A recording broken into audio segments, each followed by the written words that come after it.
একটা বড় ঝামেলা তালিবুল ইলমদের ভিতরে বর্তমান সময়ে একটা বড় ঝামেলা হলো, একটা কথা একবার শুনেছে, ওই কথাটাই দ্বিতীয়বার আলোচনা শুরু হলে ওই কথাটার শুধু একটা অংশ শুনলেই ওই কথার দিক থেকে মনোনিবেশ 100% টার্ন করে ফেলে, আর মনোনিবেশ ওটা আমি জানি। এই বিষয়টা, এই স্বভাবটা, এই চরিত্রটা আমাদেরকে জাহালতের দিকে নিয়ে যাচ্ছে।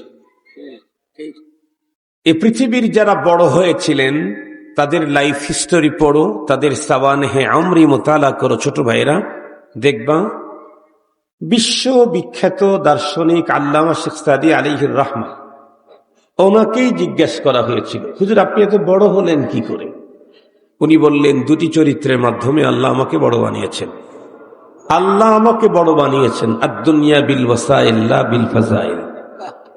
আল্লাহ আমাকে বড় বানিয়েছেন দুটি চরিত্রের মাধ্যমে, দুটি স্বভাব। কি? একটা কথা আমি 99 বার শুনেছি, সেই কথাটা 100 বার শুনছি আর একজন বলছে। প্রথমবার যেই গুরুত্বের সাথে শুনতাম 100 বারের বেলায় সেম গুরুত্বের সাথে শুনতাম। আর একটা স্বভাব ছিল আমার, আমি যেই জিনিস জানি না সেই জিনিসের ইলম নেওয়ার জন্য যে কারো কাছ থেকে নিতে আমি শরম করতাম।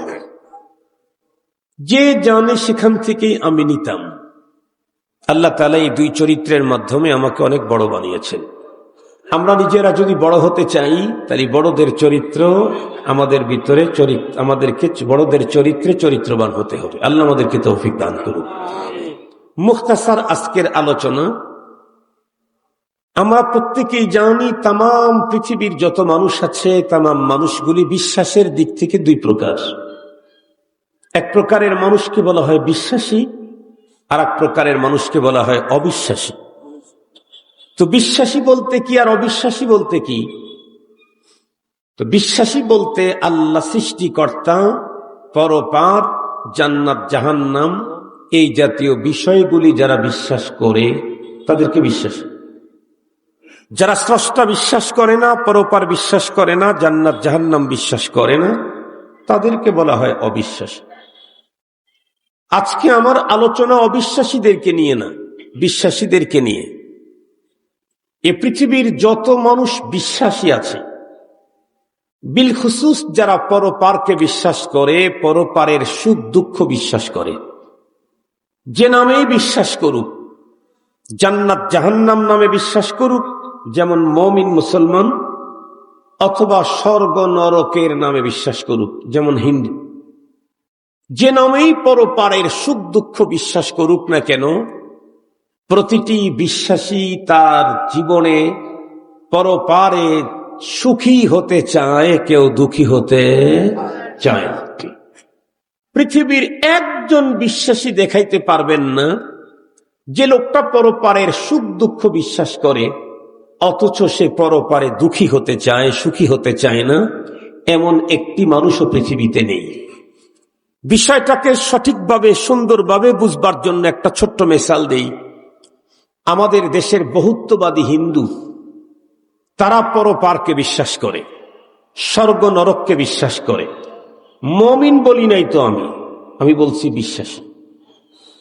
এদের ধর্মীয় সিস্টেম, তাদের ধর্মীয় কালচার, এদের যত আপন জনই মারা যাক না কেন, মরণের পরে তারে চিতায় নিয়ে পুড়িয়ে ফেলে। এবং আজীব পদ্ধতি, প্রথম আগুনটা দিতে হয় সবচেয়ে কাছের অতি আপন জনকেই। গর্ভধারিণী মা, তাকেও পুড়িয়ে ফেলবে।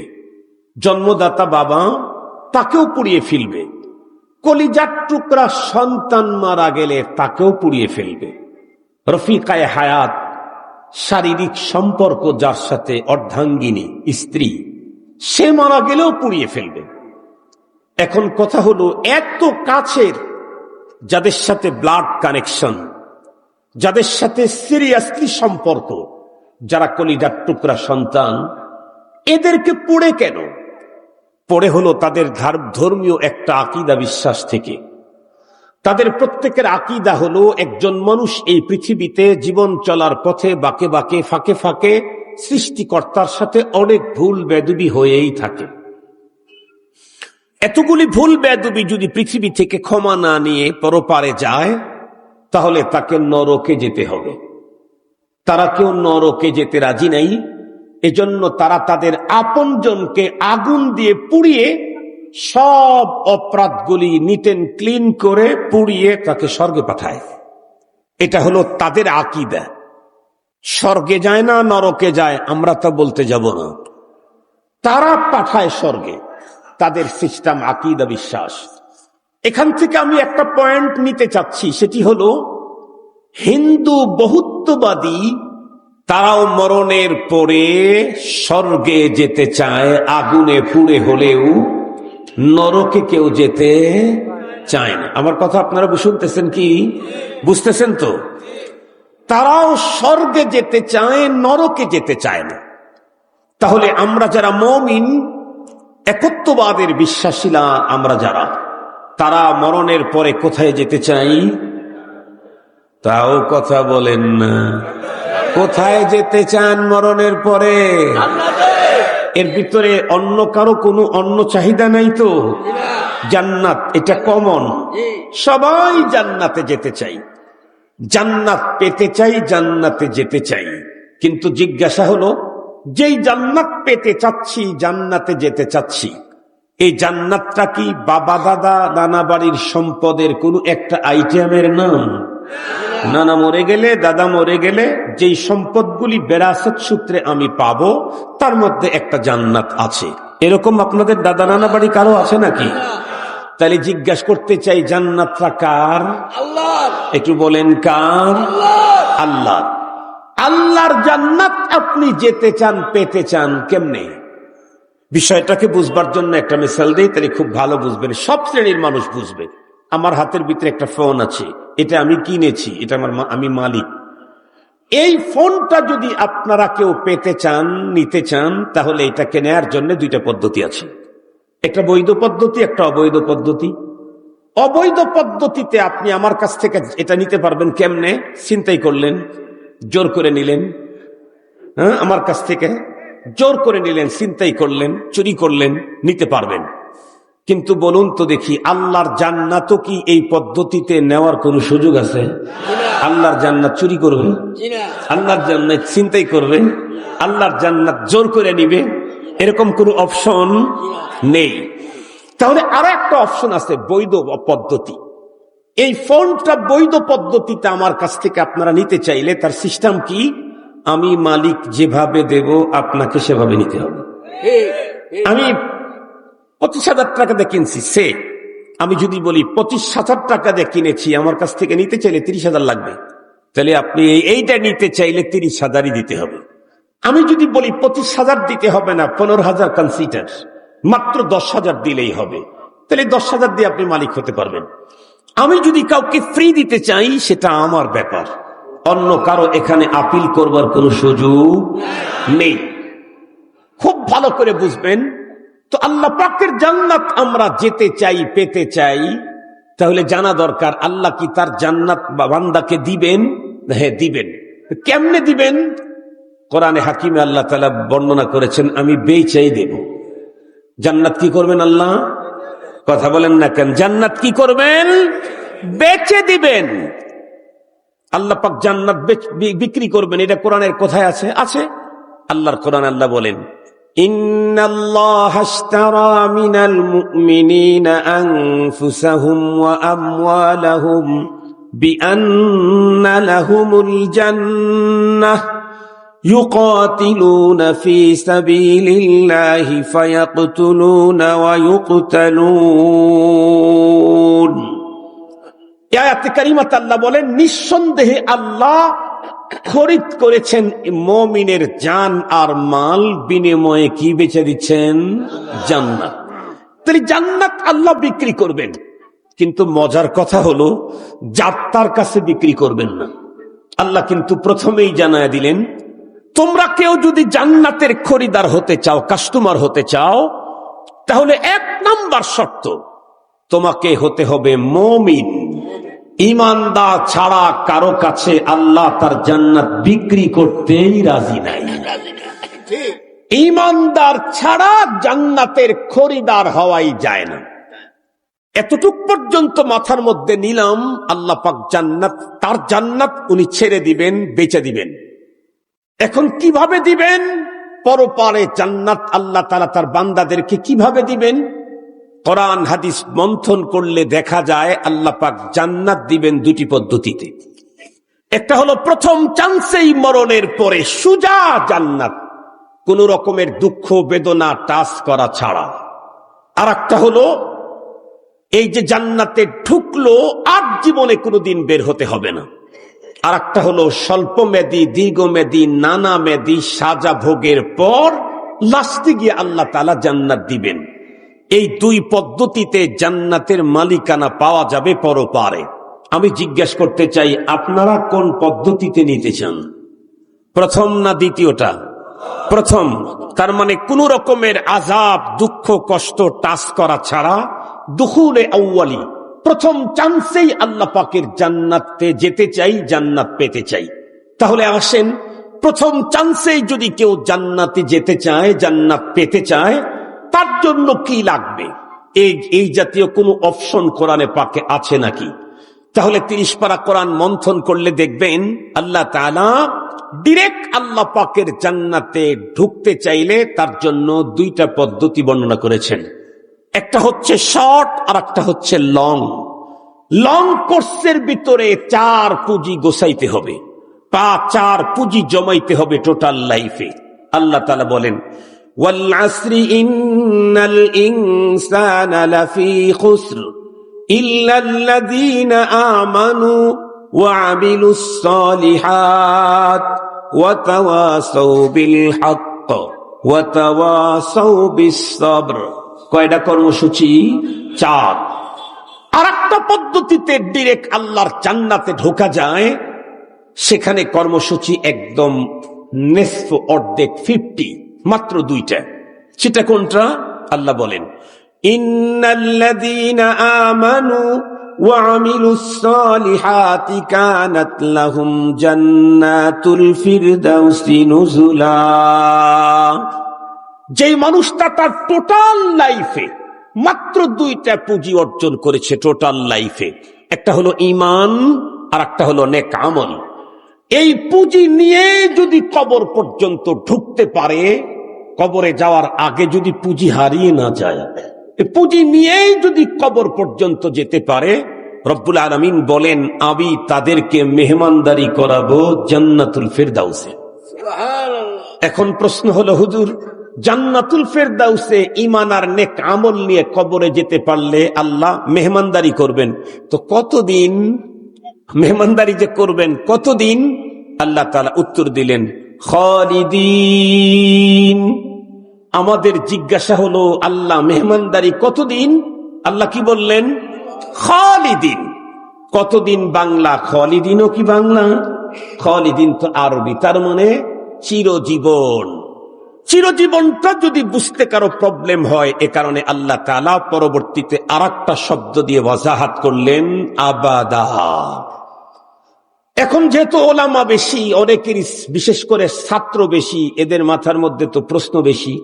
কারো মাথার মধ্যে প্রশ্ন এসে যেতে পারে, হুজুর তো 4 কর্মসূচির অধীনে যেই লোকটা টোটাল লাইফ কাটাইলো তাকেও আল্লাহ জান্নাত দিবেন, মাত্র 2টা পুঁজি নিয়ে যে কবরে গেল তাকেও আল্লাহ জান্নাত দিবেন, এবং 2 পুঁজিওয়ালাকে যে জান্নাত দিবেন সে জান্নাতের নাম জান্নাতুল ফিরদাউস। হুজুর জান্নাতুল ফিরদাউসের চাইতে দামি জান্নাত তো আর নাই। তাহলে 2 পুঁজি সারা জীবনে যে অর্জন করে কবর পর্যন্ত গেল, তার জন্য যদি জান্নাতুল ফিরদাউস হয়, 4 পুঁজি ডাবল যারা অর্জন করলো তাদেরকে আল্লাহ কোন জান্নাত দিবেন? যদি বলেন তাকেও জান্নাতুল ফিরদাউস, তাহলে তো একটু লস হইল তার। কিন্তু বলেন আল্লাহ পাক কি কাউরে লস দিবেন? লস করাবেন? দো সিতারা কুজা কুনি মাহরুম, দো সিতারা কুজা কুনি মাহরুম, তু কে বা দুশ্মনা নজরদারি। যিনি দুশ্মনকেও খেয়াল রাখেন, উনি দোস্তকে বঞ্চিত করবার প্রশ্নই আসে না।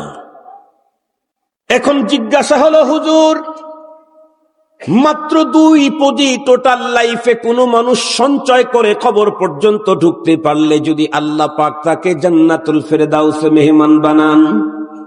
যেই মানুষের কাছে ডাবল পুঁজি আছে, 4 পুঁজি, এই লোকটা মরণের পরে আল্লাহ পাক তাকে কোন জান্নাত দিবেন? জান্নাতুল ফেরদাউসের চাইতে দামি নামি জান্নাত তো আর নাই। 2 পুঁজিওয়ালাকেও যদি জান্নাতুল ফেরদাউস দেওয়া হয়, 4 পুঁজিওয়ালাকেও যদি জান্নাতুল ফেরদাউস দেওয়া হয়, তাহলে তুলনামূলক 4 পুঁজিওয়ালার একটু লস হয়ে যাবে। এই প্রশ্নের জবাব বুঝতে চাইলে আমাদেরকে বেশি দূরে যাওয়া দরকার নাই, এয়ারপোর্ট পর্যন্ত গেলেই এই প্রশ্নের উত্তর বোঝা যায়। এয়ারপোর্ট পর্যন্ত গেলে, বিমানে উঠলেই এই প্রশ্নের হল হয়ে যায়। কেমনে? আপনারা যারা ইন্টারন্যাল অথবা ইন্টারন্যাশনাল এয়ারওয়েজে যাদের চলাফেরা আছে, আপনারা জানেন একই বিমান, কিন্তু বিমানের সিট 2 রকমের। একটা হলো বিজনেস ক্লাস আর একটা ইকোনমি ক্লাস। ইকোনমি ক্লাসের সিটের ফেয়ার যদি হয় 50,000, বিজনেস ক্লাসের সিটের ফেয়ার হয় 1,10,000, ডাবলেরও বেশি। অথচ বিমান একটাই, এত ফেয়ারে তারতম্য কেন?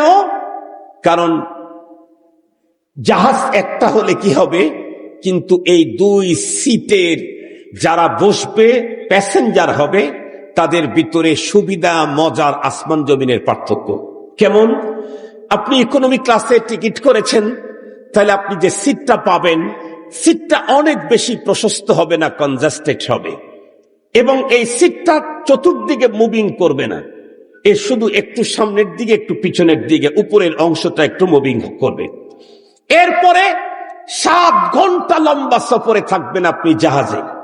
আপনাকে জেনারেলি যে খাবার সরবরাহ করা হবে সেটি আপনি পাবেন, একটা নাস্তা পাবেন, একটা ভারী খাবার পাবেন। এরপরে যদি আপনার কোনো পানির প্রয়োজন হয়, অন্য কিছুর প্রয়োজন হয়, সেই ক্ষেত্রে আপনাকে উপরে সুইচ আছে, সুইচ টিপতে হবে। সুইচ টিপ দিলে একটা আওয়াজ হবে, ওইখানে একটা লাল বাতি জ্বলে উঠবে। তখন বিমানবালা বুঝবে যে আমাকে প্যাসেঞ্জার স্মরণ করছে, এসে জিজ্ঞাসা করবে, স্যার কি চাই? এ হলো ইকোনমিক ক্লাসের। বিজনেস ক্লাস বিমান একটাই, সিটগুলি একদম সামনে, সিটগুলি অনেক বেশি প্রশস্ত।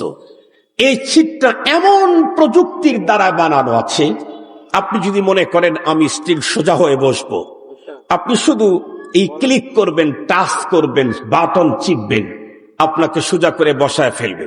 আবার মনে চাইতেছে যে না আমি একটু শুয়ে পড়বো, আপনি আপনার হালতেই থাকবেন, শুধু আরেকটা জায়গায় বাটন চিপবেন, আপনার সিট আপনাকে শোয়ায় দিবে। আবার যদি মনে চায় পাশের সিটে বসে আছে আপনার ওয়াইফ অথবা আপনার বন্ধু, আপনার ছেলে, মনে চাচ্ছে আপনি আপনার বন্ধুর কাঁধে একটু মাথা রাখতে চাচ্ছেন, ওয়াইফের কাঁধের উপরে একটু মাথা রাখতে চাচ্ছেন, সেই ক্ষেত্রে আপনার বডিটাকে এভাবে ঘুরে নিয়ে তার কাঁধে মাথা দিতে হবে না, আপনি আরেকটা জায়গায় ক্লিক করবেন, আস্তে ওই চিটটাই আপনার পুরো বডিটাকে ওভাবে ঘুরে নিয়ে ওই পর্যন্ত আপনার মাথাটা পৌঁছিয়ে দেবে। মনে চাইবে পাটা একটু লম্বা করতে, আর এক জায়গায় ক্লিক করবেন, আপনার পা আপনাকে উঁচা করতে হবে না, ওই সিট আপনার পাকে উঁচা করে ছেড়ে দিবে। এরপরে আপনাকে কিছুক্ষণ পর পর ক্লিক করতে হবে না, কোনো জায়গায় বাটন চিপতে হবে না, কিছুক্ষণ পর পর এসে বিমানবালা জিজ্ঞেস করবে, স্যার কি চাই? ওয়ালাকুম ফিহা মা তাশতাহি আনফুসুকুম। স্যার কি চাই? আপনি কি কোল্ড কফি খাবেন না হট কফি খাবেন? চা খাবেন না ব্ল্যাক কফি খাবেন না হোয়াইট কফি খাবেন? জুস খাবেন তো কোন ফলের জুস খাবেন? মোটামুটি এমন কিছু পাবেন যা নিজের বাড়িতেও সবসময় রেডি থাকে না। এত কিছু পাওয়া যায় বিজনেস ক্লাসে। আল্লাহ তাআলা 4 পুঁজি নিয়ে যাদের জীবন কাটবে তাদেরকে জান্নাতুল ফেরদাউস দিবেন। 2 পুঁজি নিয়ে যারা কবর পর্যন্ত যে যাবে তাদেরকেও জান্নাতুল ফেরদাউস দিবেন। কিন্তু 2 পুঁজিওয়ালাকে দিবেন ইকোনমি ক্লাস, 4 পুঁজিওয়ালাকে দিবেন বিজনেস ক্লাস। এখন আর কোন ঝামেলা আছে? আর কোন প্রশ্ন আছে? এখন জিজ্ঞাসা হলো, হুজুর 2টা পুঁজি কি কি? 1 নম্বরে হলো ঈমান, 2 নম্বরে হলো নেক আমল।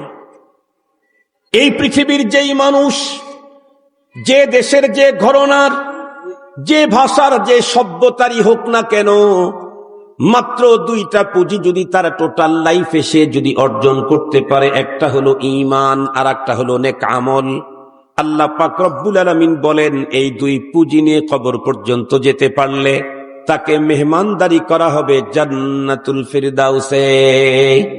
এখন যদি কেউ বলে হুজুর চারটা থাকলে জান্নাতুল ফিরদাউসের বিজনেস ক্লাস পাওয়া যায়, দুইটা থাকলে জান্নাতুল ফিরদাউস ইকোনমিক ক্লাস পাওয়া যায়, আমার কাছে যদি দুইটা না থাকে একটা যদি থাকে তাহলে কি হবে? একটাও যদি না থাকে তাহলে তো বুঝে ফেলেছি জান্নাতে যাওয়ার কোনো উপায় স্বাভাবিকভাবেই থাকার কথা না। কিন্তু দুইটার একটা যদি থাকে আর একটা যদি না থাকে তাহলে সেই ক্ষেত্রে কি হবে? তাহলে আমাকে জিজ্ঞেস করতে হবে ভাই আপনার কাছে কোনটা আছে কোনটা নাই, এটা আগে জানতে হবে, তারপরে আপনার জন্য উত্তর রেডি করা যাবে। যদি কেউ বলে হুজুর আমার কাছে নেক আমলের কোনো অভাব নাই, জনহিতকর কাজ আমি কম করি নাই, মসজিদ তৈরি করছি তো করেছি, পৃথিবীর ইতিহাসে কোন রাজা বাদশাহ একসঙ্গে 500টা মডেল মসজিদ বানায় নাই, আমি বানায় দিলাম।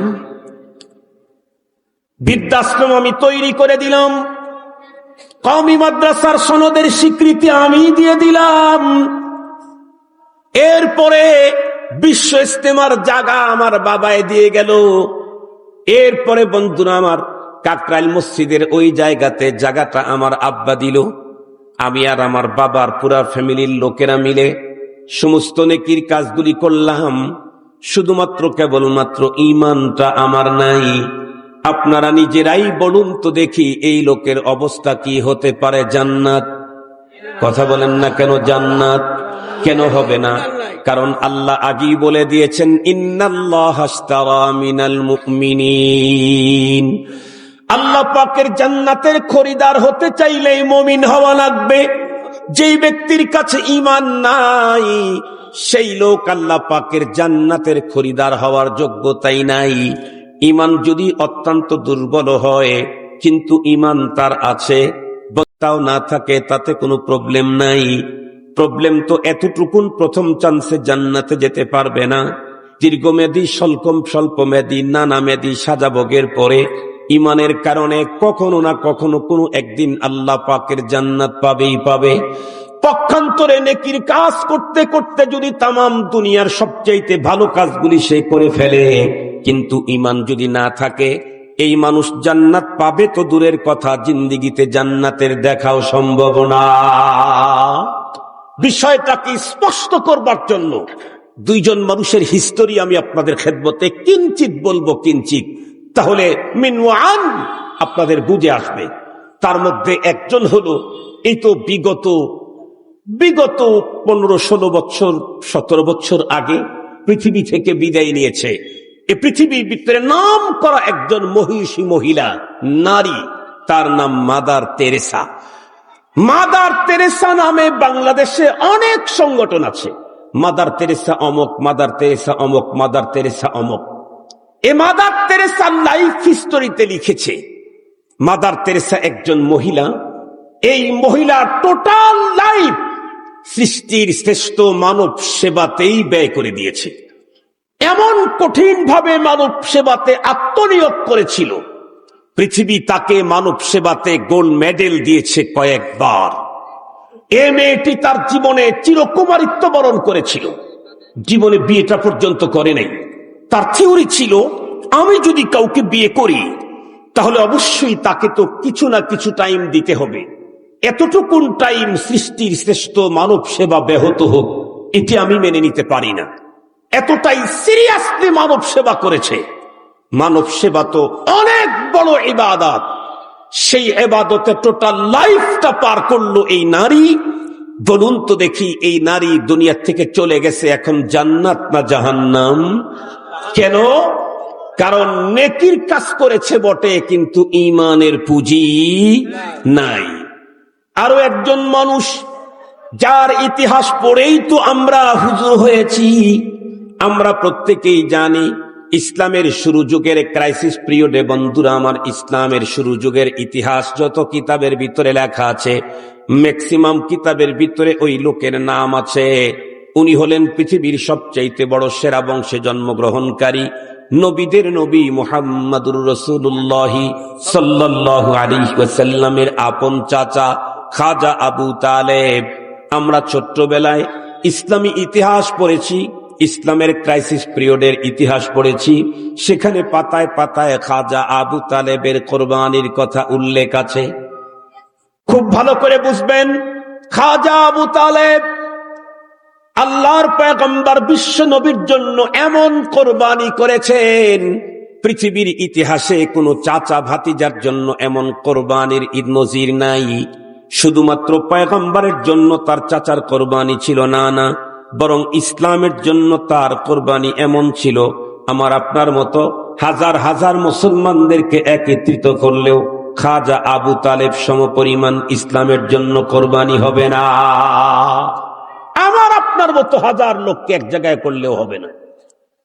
একটু বুঝাবার জন্য বলি, বিশ্বনবী সাল্লাল্লাহু আলাইহি ওয়াসাল্লাম মক্কাতুল মুকাররমাতে যখন দাওয়াতের কার্যক্রম শুরু করলেন, পয়গম্বরের দাওয়াত তো ছিল ইয়া আইয়ুহান নাস কুলু লা ইলাহা ইল্লাল্লাহ তুফলিহুন।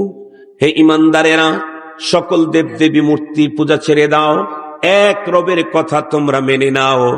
এক রবের কথা তাওহীদের যখন দাওয়াত দিচ্ছিলেন, সঙ্গত কারণেই মক্কার সকল গোত্র ধর্ম বর্ণ সবার বিরুদ্ধে চলে গেল পয়গম্বরের এই কথা। একটা পর্যায়ে বন্ধুরা আমার, মক্কার সকল গোত্রের লোকেরা মহাজোট কায়েম করলো। তারা ভিতরে মিটিং করলো, আমাদের বিগ বস খাজা আবু তালেবকে বলো, সে তার ভাতিকে যাকে যদি কন্ট্রোল না করে, আমরা বড় নেতার বিরুদ্ধেই আমরা আইন কড়াকড়ি আইন করে ফেলবো। একটা পর্যায়ে প্রতিনিধি দল চলে এলো, খাজা আবু তালেবকে ডেকে বলল, নেতাজি, মক্কার সমস্ত গোত্রের লোকেরা সম্মিলিত মশওয়ারা করে সিদ্ধান্ত নিয়েছে, সিদ্ধান্ত আপনাকে জানাইতে এসেছি। বলে কি?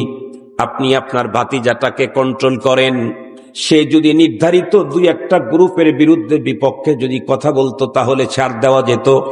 সবার ধর্মকর্মের বিরুদ্ধে তার বক্তব্য, সঙ্গত কারণে তাকে ছাড় দেওয়ার আর কোনো সুযোগ নাই। সম্মিলিত সিদ্ধান্ত হয়েছে, আপনি যদি আপনার ভাতিজাকে দাওয়াতের মিশন থেকে বারণ করতে না পারেন, আপনার বিরুদ্ধেই আমরা ব্যবস্থা গ্রহণ করব। খাজা আবু তালেব বিশ্বনবীজির নিকটে চলে গেলেন, ডেকে বললেন, ভাতিজা, মক্কার লিডারেরা সম্মিলিত জোট করে আমার কাছে পয়গাম পাঠিয়েছে, তুমি তোমার এই কার্যক্রমকে বন্ধ করতে হবে, নাইলে তারা আমাদের বিরুদ্ধে সম্মিলিত অ্যাকশনে যাবে। এ কথা বলতে পয়গম্বর মুস্কি হাসি দিয়ে ডেকে বললেন, চাচা, আমি আমার এই মিশন কেমনে বন্ধ করব?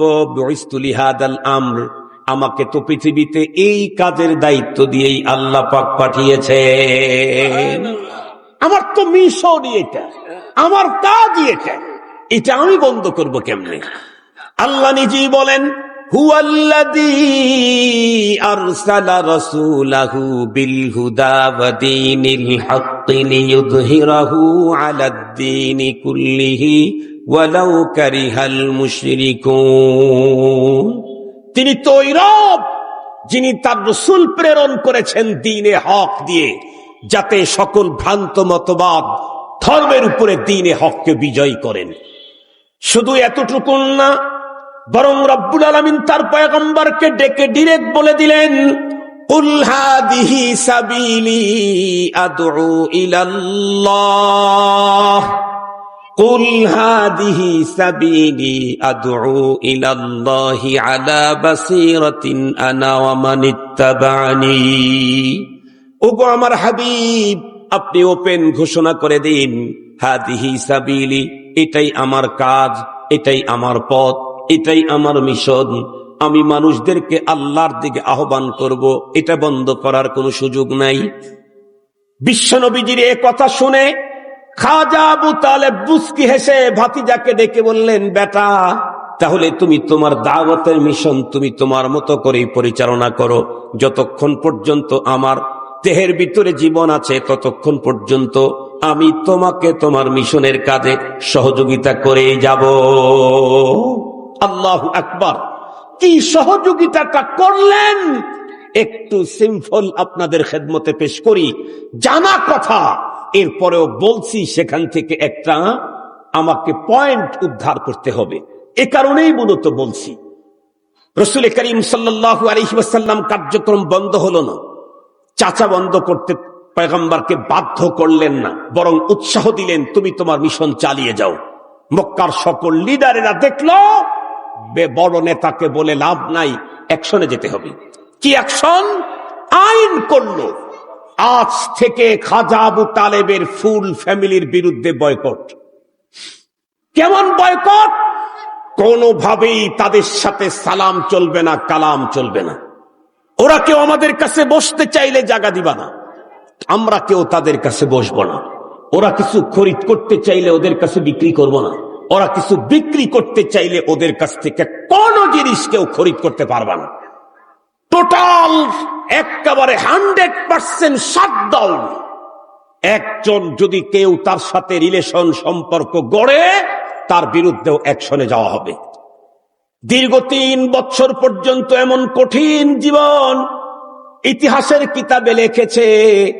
বয়কট জীবন যাপন করতে গিয়ে খাজা আবু তালেব তার ফ্যামিলির লোকেরা গাছের পাতা পর্যন্ত খেয়ে নিজেদের জীবন রক্ষার জন্য বন্ধুরা আমার পদ্ধতি নিয়েছে, পদক্ষেপ নিয়েছে। এরপরেও পয়গম্বরের মিশনকে বন্ধ করার জন্য বা অন্য কেউ বন্ধ করতে গেলে পয়গম্বরকে সেখান থেকে ছেড়ে যাবেন এমন কাজ খাজা আবু তালেব করে নাই। এরপরেও বলুন তো দেখি, খাজা আবু তালেব এত বড় কোরবানি করলো, এরপরে খাজা আবু তালেব যখন দুনিয়া থেকে বিদায় নিয়ে চলে গেল, বলুন তো দেখি এখন এ খাজা আবু তালেবের জন্য আল্লাহ পাকের জান্নাত না জাহান্নাম? কেন জাহান্নাম? খাজা আবু তালেব বিশ্বনবীর জন্য কোরবানি করেছেন, ইসলামের জন্য কোরবানি করেছেন খাজা আবু তালেব, কিন্তু উনি ঈমান নামক মহা সম্পদ অর্জন করতে পারেন নাই।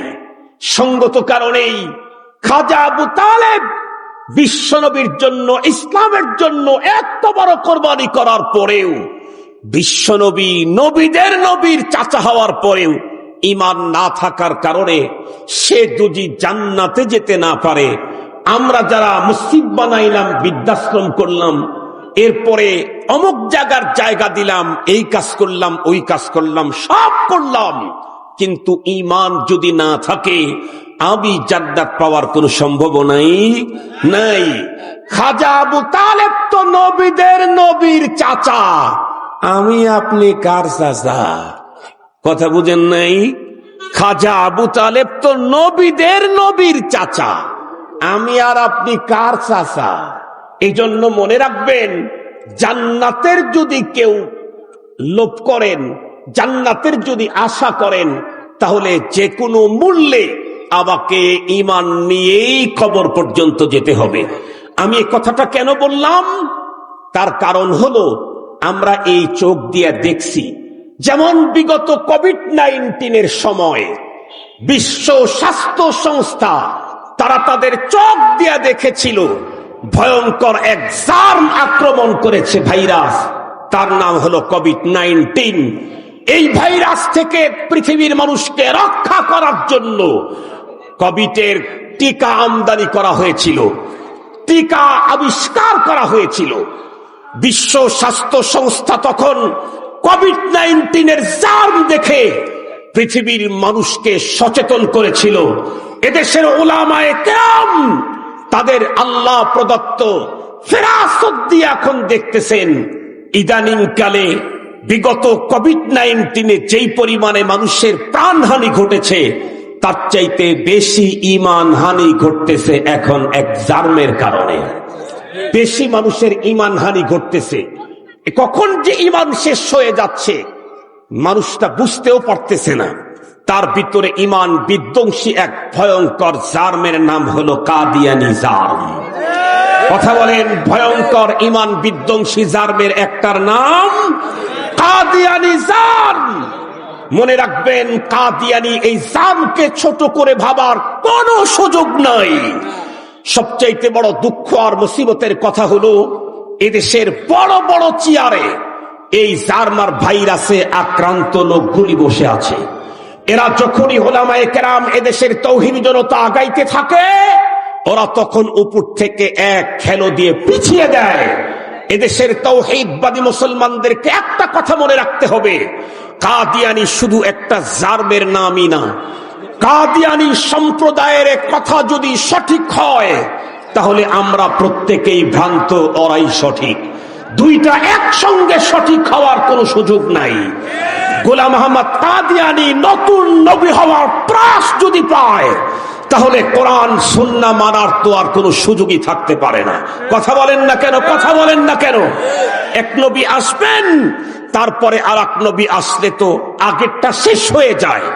সঙ্গত কারণে নতুন কোন নবীকে সাপোর্ট করার অর্থ হলো পৃথিবীর সকল মানুষদেরকে ভ্রান্ত বলা।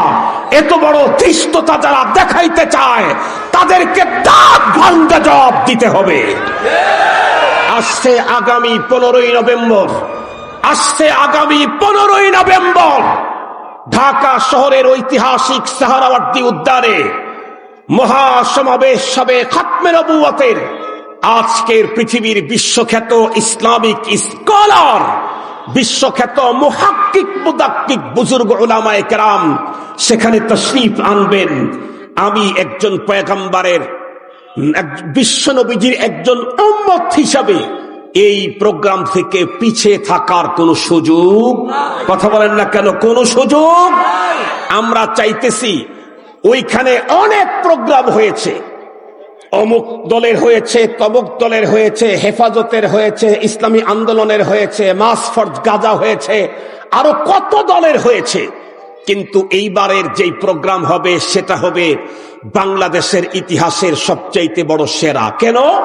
অতীতের প্রোগ্রামগুলি কোনটা ছিল মামুনুল হক সাহেবের দলের, কোনটা ছিল চরমোনাইয়ের পীর রেজাউল করিম সাহেবের দলের, কোনটা ছিল আহমদ আব্দুল কাদের সাহেব তার দলের, কোনটা ছিল আরেকজনের দলের, কোনটা ছিল ওবায়দুল্লাহ ফারুক সাহেবের, কোনটা ছিল মঞ্জুরুল ইসলাম আফিন্দি সাহেবের, কোনটা ছিল সাখাওয়াত রাজির। কিন্তু এইবারের যেই প্রোগ্রাম, এটা কোন হুজুরের প্রোগ্রাম না, হুজুরদের হুজুর মুহাম্মদুর রাসূলুল্লাহ সাল্লাল্লাহু আলাইহি ওয়াসাল্লামের খাতমে নবুয়তের মানসাবকে নিয়ে এবারের প্রোগ্রাম। সঙ্গত কারণে যে বলবে মুহাম্মদ সাল্লাল্লাহু আলাইহি ওয়াসাল্লাম আমার নবী, 15 তারিখের সমাবেশ তারই। কথা বলেন না কেন? 15 তারিখের সমাবেশ তার। সে ইসলামী রাজনীতি করে নাকি বৈষয়িক রাজনীতি করে, এগুলি দেখাবা, এগুলি দেখবার, এগুলি ভাববার কোনো সুযোগ নাই। কথা হলো একটা, মহানবী, নবীদের নবীর মানসাবে খাতমে নবুয়তের বিষয়ে সম্মেলন। যদি যে বলবে আমি নবীর উম্মত, তাকেই সেখানে উপস্থিত থাকা জরুরি। এ প্রোগ্রাম তার, অমুক হুজুর তমক হুজুরের না, হুজুরদের হুজুর, মহাহুজুর, মহানবী, নবীদের নবী মুহাম্মদুর রাসূলুল্লাহ সাল্লাল্লাহু আলাইহি ওয়াসাল্লামের মানসাবে খাতমে নবুয়তের বিষয়ে যেই সম্মেলন হবে, আমরা ইনশাআল্লাহ যাব তো? ইনশাআল্লাহ। হাত উঁচু করে দেখেন, যাব তো? একটু জোরে বলেন, ইনশাআল্লাহ যাব তো? ইনশাআল্লাহ যাব তো? একা যাব না, পয়গম্বরের আরো উম্মতদেরকে সাথে করে নিয়ে যাব। এদেশের ভ্যান গাড়ি আর ঠেলা গাড়ি আর কি বলে অটো রিক্সা, তারা যদি আন্দোলন করে তাদের এত কিছু আদায় করতে পারে, মুহাম্মদুর রাসূল সাল্লাল্লাহু আলাইহি ওয়াসাল্লামের উম্মত আমরা, আল্লাহ প্রদত্ত রসুলকে দেওয়া খতমে নবুয়তের মানসাবের বিষয়টা আমরা রাষ্ট্রের কাছ থেকে জরুরতের কারণে যতটুক দরকার ততটুকুন আদায় করতে যদি না পারি, তাহলে পৃথিবীতে বেঁচে থেকে লাভটা কি? ইনশাআল্লাহ 15 তারিখের সমাবেশে আমরা যাব নবী আলাইহিস সালামের মানসাব হেফাজতের জন্য। ইনশাআল্লাহ, ইনশাআল্লাহ। আল্লাহ পাক তৌফিক দান করুক। ওয়া আখিরু দাওয়ানা আনিল হামদুলিল্লাহি রাব্বিল আলামিন।